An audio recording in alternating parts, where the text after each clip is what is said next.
Well, let's take you back to our earlier story where we told you Inter Milan won their first Scudetto in 11 years. Let's bring in Brownson Owana now to help us take a look at that. Well, Brownson, it's good to know that you were there. Antonio Conte seems to know how to lead teams to, titles every time that he arrives, doesn't he?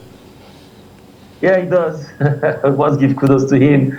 And no thanks to Atlanta. Atlanta did everything they could, but they couldn't get their game. And they needed Atlanta to draw that game for them, for their title to be announced. I think for this season in Serie A, it was always going to be about when. The question wasn't about if Inter were going to win. We knew they were going to win. It was a question of when that would happen. But fortunately, that happened yesterday. Unfortunately for them, it happened yesterday. Exciting one. And give kudos to the coach, who has been able to break the 11-year jinx, or want to say break the 11-year spell cast by Juventus. They've held that Scudetto strongly. And of course, Inter Milan have been able to break that after several tries. So Conte, came to Chelsea in his first season, did that magic. Of course, got this job again, did another magic. Fantastic one, must be said. And I'm proud of the performance overall. All right. How significant do you think that Lukaku's contribution was to the run?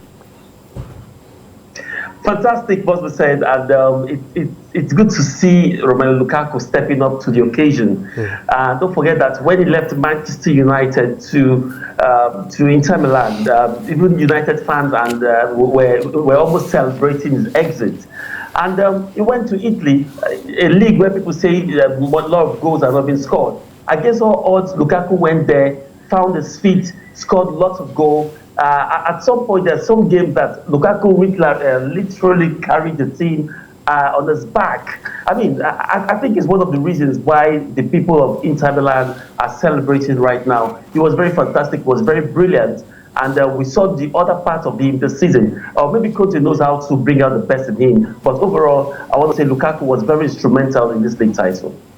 All right, Brownson. Let's go to England now, where the huge game that was touted to have been the decider of the Premier League title was postponed yesterday because of fans' protest at Old Trafford against the Glazer family.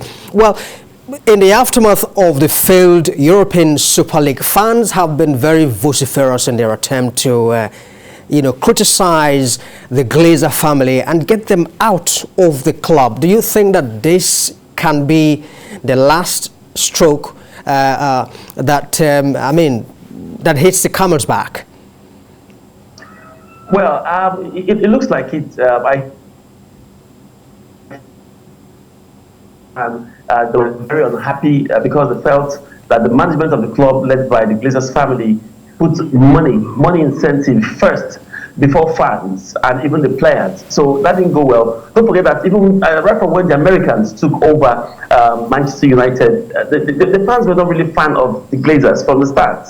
If you want to go down history. And also, I read an article who says that Manchester United have lost as much as £200 million since the Glazers took over. So right now, it looks like a marriage that is done and dusted, and I think this pressure will continue because if it doesn't, don't forget that next year the FA is saying fans will return back to stadium. They will make even the football very unbearable for the players because when you don't get support of the player on the pitch, the result is losing games and dropping points. United doesn't want that right now. Now, if the Glazers family really love Manchester United, I think this is the right time to throw in the towel.